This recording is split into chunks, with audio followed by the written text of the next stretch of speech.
그리고 또 한 가지 이 지금 경기 침체 이야기가 나오면서 계속 좀 같이 말씀들을 하는 게 이 침체 때 기술주 어떻게 될까? 이 테크주에 대한 이야기예요. 사실 예전에는 이제 테크주가 이 반등장에서 굉장히 주도주 역할을 많이 했었고 또 한편에서는 이렇게 좀 어려운 환경에는 계속 성장하는 기술주들이 오히려 흐름이 좋다. 왜냐면 지금 금리도 인하하는 환경이 됐고 실제로 성장을 하는 주식이기 때문에 답이 테크주다. 뭐 이렇게 얘기하는 월가의 분들도 계십니다.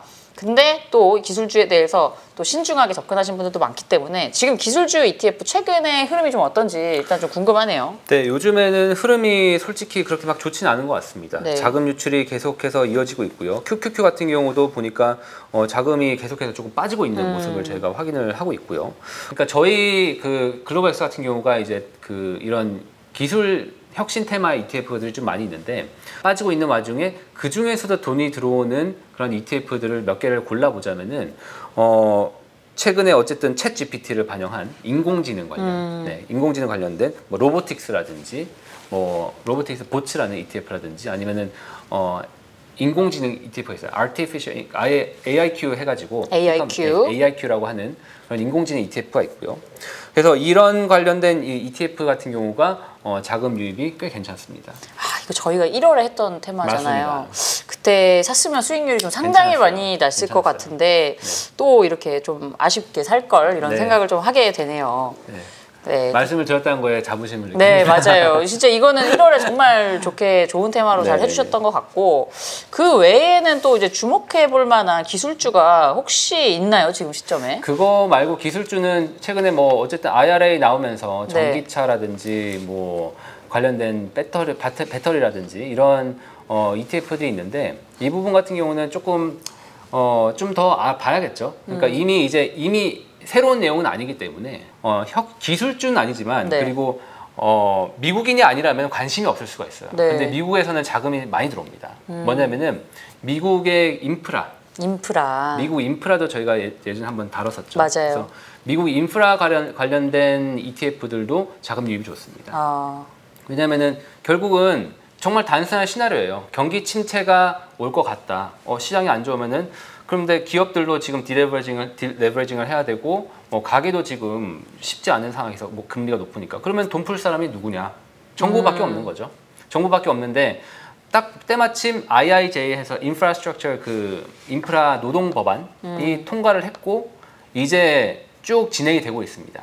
실제로 이제 그 작업이 많이 진행되고 있죠. 그래서 저희 보면은 저희 펜스테이션 있죠. 펜스테이션에도 네. 지금 공사 엄청나게 크게 뭐 하나 있죠. 그리고 최근에 제가 맨날 기차 타고 다니는데 그 그랜드 센트럴이랑 뭐 저희 롱아일랜드 레일로드랑 이렇게 기차 연결한 네, 거. 맨하탄에 있는 기차역. 네, 맞습니다. 그런 게 완공이 됐었고 그리고 뭐 상당히 많은 것들이 좀 속도를 내고 있습니다. 근데 또 한 가지 여기서 뭐냐면은 이제 대선이 다가오고 있죠.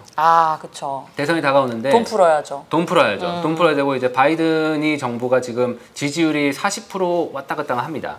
근데 경제 점수가 30%예요. 경제에 대해서는 너무 제일 부정적입니다. 그러니까 요거에 대해서 결국은 민주당이 이렇게 대선을 위해서 뭐 IIJ에 대해서 계속해서 좀 푸시를 해야겠죠. 그렇게 되고 있다 보니까 실제로도 그 작업이 실제로도 조금 진행이 되고 있고 정치적으로 어쨌든 이렇게 해야 되는 것도 있다 보니까 뭐 페이브 같은 인프라 같은 그런 ETF도 한번 주목해 보시면 좋을 것 같습니다. 네, 티커는 PAVE입니다. 이런 인프라 관련 ETF도 하나 꼽아주셨고요. 또 한 가지는 궁금한 게 원래 방어주 중에 하나로 꼽히는 게 금융 섹터잖아요. 은행이 원래 또 대표적인 방어주로 꼽히는데 지금은 은행주가 최근에 이런 위기 때문에 이렇게 안정적으로 가야 되는 주식들이 뭐 거의 밈주식처럼 막 움직이는 속에서 바이더딥을 시도하는 또 한국 동학개미, 서학개미 분들이 많았어요.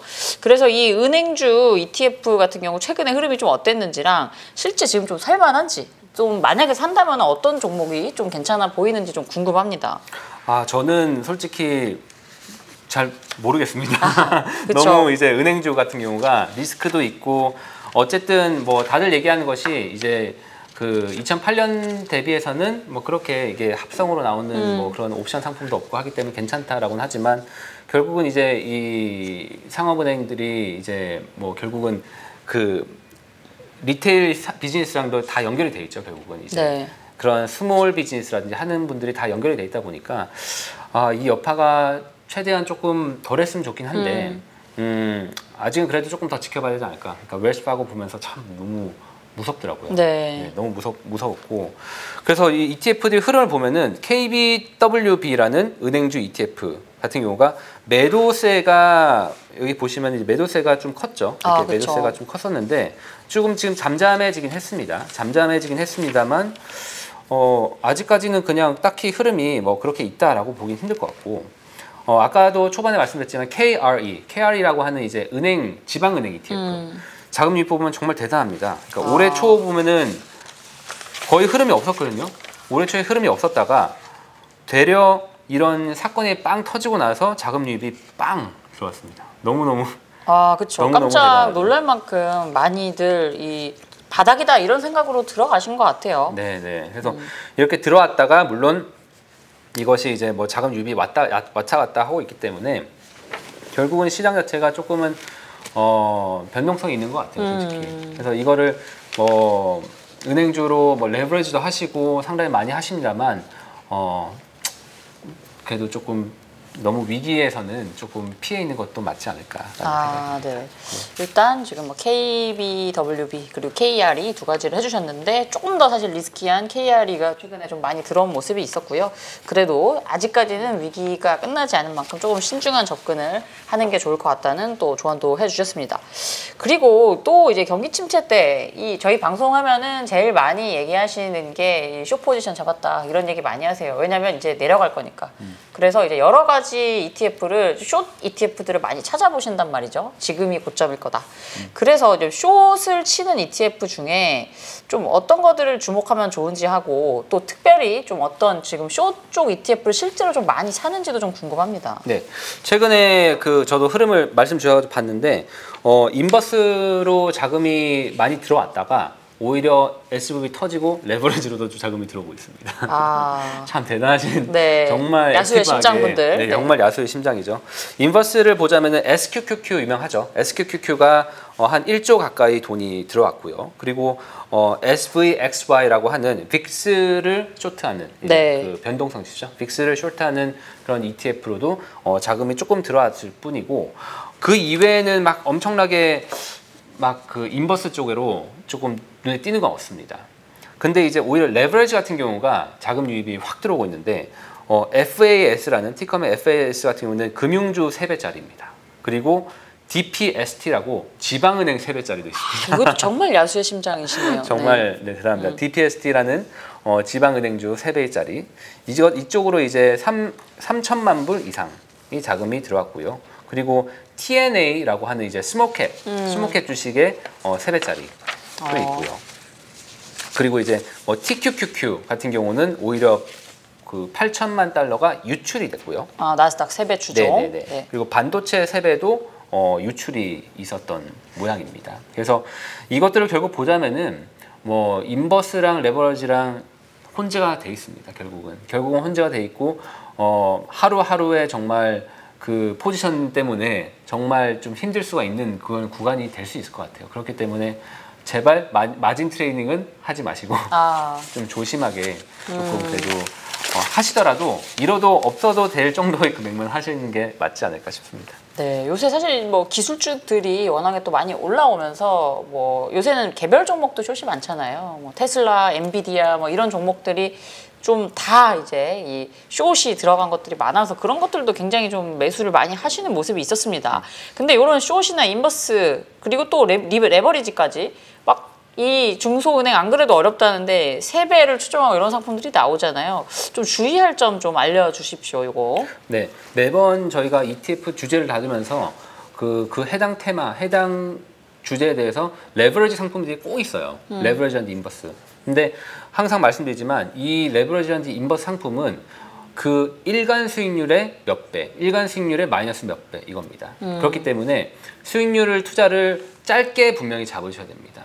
분명히 짧게 뭐 며칠 아니면 일주일 이렇게 하셔야지 길게 기간을 잡을수록 제가 뭐 예를 들어서 시장이 5% 올랐다고 레버리지 ETF가 10% 오르지 않아요.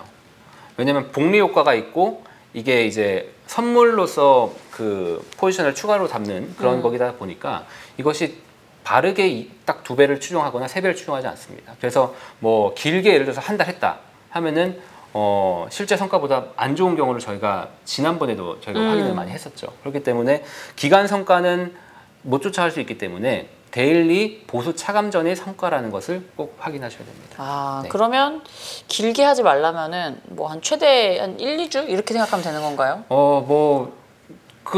제 생각에는 짧을수록 좋을 것 같습니다. 짧을수록 솔직히 그냥 짧을수록 네. 하루에 정산을 끝내고 하는 게 좀 네네네. 깔끔하다는 네네. 말씀이시죠? 네네. 왜냐하면은 딱 2배의 그 수익률이 데일리거든요. 네. 데일리를 딱 하기 때문에 그거를 생각하시고 하셔야 되는 게 맞고. 근데 이제 가장 또 조심하셔야 되는 것 중에 하나는 이제 원자재를 활용한 레버리지 인버스는 더 신경을 쓰셔야 됩니다. 그러니까 네. 원자재, 그러니까 뭐 원유 선물 ETF도 그쵸. 한국에서도 한번 이슈가 됐던 적이 있었죠. 결국은 롤오버를 하는 과정에 매월 선물로서 롤오버를 하는 과정에 지금은 이제 미래의 가격이 항상 비쌌기 때문에 그 비싸게 삽니다. 그러니까 콘탱고라고 하는 그런 네. 비싸게 사는 그런 작업이 있다 보니까 내 원금이 자꾸 줄어드는 거예요. 내가 살 수 있는 그 원유가. 원유를 100불에 샀는데 그 다음 달에는 110불에 사야 되고 120불에 사야 되고 이렇게 되다 보니까 그렇기 때문에 롤오버 비용이 많이 들기 때문에 시장을 못 쫓아가는 경우가 생깁니다. 근데 이거를 레버리지를 한다 하면은 더 조금 상실감이 있을 수 있겠죠. 네. 네. 그래서 지금 숏 같은 경우는 뭐 최근에 좀 많이들 하시기도 하지만은 또 여러 가지 주의사항이 있어서 꼭 짚어보시고 하시면 좋을 것 같고요. 그리고 또 이 ETF도 많이 하시는데 요거 방송 전에 또 이사님께서 말씀해 주셨는데 최근에 이 은행 관련 ETN ETN 쪽도 국내에서 매수가 또 그렇게 많다는 말씀을 해주셨습니다. 이 지금 경기 침체, 이 베어마켓이 된다면 이 상황에서 지금 ETF 그리고 ETN 이렇게 좀 두 상품을 좀 비교해가지고 좀 어떻게 투자하는 게 좋은지 또 유의사항이 뭔지 좀 궁금합니다. 네, 이 ETN 그러니까 경기 침체가 왔다라고 생각했을 때 과연 ETF에 해야 되는 게 맞나? ETN에 해야 되는 게 맞나? 이런 근본적인 질문도 들어간다면은 경기 침체 시기에 ETF는 그래도 시장이 빠지고 뭐 ETF가 예를 들어 청산이 됐다 네. 하더라도 제가 그거를 그래도 받을 수가 있어요. 예를 들어서. 근데 그리고 왜냐하면 이제 ETF를 운용하는 회사가 그러니까 ETF를 운용하는 회사가 망했어요. 예를 들어서. 네. 경기 침체가 와서 망하더라도 이 자금 자체는 ETF 운용사가 갖고 있는 것이 아니라 그 은행 신탁 회사에서 갖고 있거든요. 신탁 회사에서 보관하고 있기 때문에 투자자의 돈은 그냥 받을 수가 있습니다. 네. 근데 ETN은 똑같이 ETF처럼 생겼지만 증권사가 발행하는 ETF예요. 쉽게. 그렇죠. 상장 지수 상장 증권이라고 하죠. 증권입니다. 네. 그러니까 증권사가 발행을 하기 때문에 증권사가 자기 신용으로 발행을 하는 겁니다. 그래서 이 증권사가 망하면은 사라집니다. ETN. 아. 네, 이렇기 때문에 상당히 저희가 조심을 해야 돼요. 그래서 실제로 뭐 증권사들이 뭐 안 망할 것 같지만 리먼 때 망했죠. 리먼 브라더스가 망하면서 ETN이 다 없어졌습니다. 다 없어지기도 했고 뭐 실제로 ETN이 그 증권사들이 그냥 그 쉽게 없앨 수 있는 조건이 있어요. 약간 특이하게. ETF는 보통 상장을 폐지를 하려면은 미리 노티스를 주고 이렇게 쭉 뭐 하면서 그 되게 길게 이렇게 시간을 끌 수 있는데 ETN 같은 경우는 증권사가 콜을 할 수 있는 권리가 있습니다. 그래서 콜을 해서 그냥 우리 이거 폐지할 거야 하면은 폐지가 빨리 되거든요. 아. 그래서 이런 것들이 분명히 있을 수 있고요. 그래서 구조 자체가 ETF는 그냥 펀드예요. 펀드인데 ETN은 ELS 뭐 DLS 같이 파생 결합 증권입니다. 아. 그럼에도 불구하고 왜 이렇게 은행 쪽 ETN 사시는 분들은 왜 ETF를 안 사고 ETN의 무슨 매력 때문에 그렇게 사신 건가요? 이게 매력이 뭐냐면은 네. ETF 같은 경우는 기본적으로 은행주다 하면은 지방은행 주식을 다 사요. 네. 이렇게 다 사서 있는 반면에 ETN 같은 경우는 지방은행 주식을 사는 것이 아니라 그 지방은행 주식을 갖고 있는 그 인덱스 있죠. 네. 지방은행채 인덱스가 있다면은 이 수익을 똑같이 복제를 하는 겁니다. 아. 그러니까 실제로는 지방은행 주식을 사는 게 아니라 그 수익을 복제하는 거죠. 그렇기 때문에 종목을 갖고 있지는 않아요.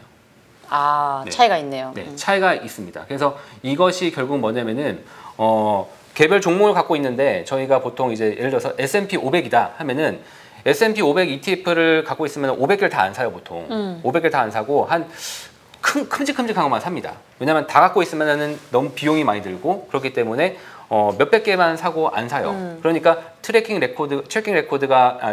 에러가 발생을 할 수도 있고, 그리고 그러니까 추적 오차죠. 그러니까 지수와의 추적 오차가 발생할 수가 있고, 예를 들어서 해외 주식을 할 경우에는 시차가 생길 수도 있고, 그렇기 때문에 가격에 괴리가 생길 수 있는데 ET에는 가격에 괴리가 생길 수가 없습니다. 아, 그냥 추종을 하는 거니까요. 추종을 무조건 네. 해서 복제를 하는 거기 때문에 그렇기 때문에 추적 오차가 발생을 안 한다는 장점이 있고요.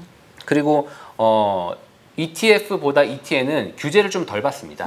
그렇기 때문에 상당히 특이하고 재밌는 전략들이 많이 나와요. 그래서 이제 뭐 원자재 2배, 3배는 솔직히 펀드로는 좀 만들기가 힘들거든요. 근데 ETN은 뭐 원자재를 활용한 2배, 3배짜리도 많이 있고, 그리고 뭐 소수 종목을 활용한 뭐 종목 한 2, 3개, 5개 넣고 하는 그런 ETN도 있고요. 그렇게 해서 좀 다양한 것이 있다 보니까 ETF를 보다도 ETN을 보시는 분들도 분명히 있죠. 아, 네. 하지만 만약에 상황이 안 좋게 돌아갈 경우 ETN은 훨씬 더 이 투자금 뭐 전부 다 날릴 수도 있고 리스크가 훨씬 크다는 거를 조금 또 투자자분들이 유의를 하셔야겠습니다. 맞습니다. 그래서 뭐 일반적인 케이스에서는 ETN이 문제가 없을 수도 있겠습니다만, 네. 그 경기 침체가 오고 저희가 크레딧 스위스가 이렇게 될지 어떻게 알겠습니까? 맞습니다. 그래서 크레딧 스위스도 ETN을 발행하거든요. 네. 그렇기 때문에 이것이 뭐 위험에 처할 수 있는 그런 환경이 있을 수 있겠죠. 네. 그래서 오늘 정리를 해보면은 이 경기 침체가 현실화된다면은 또 여러 가지 전략을 해볼 수 있는데, 또 다양한 ETF도 또 소개를 해주시고 우리가 좀 주의해야 할 부분들도 여러 가지 짚어주셨습니다.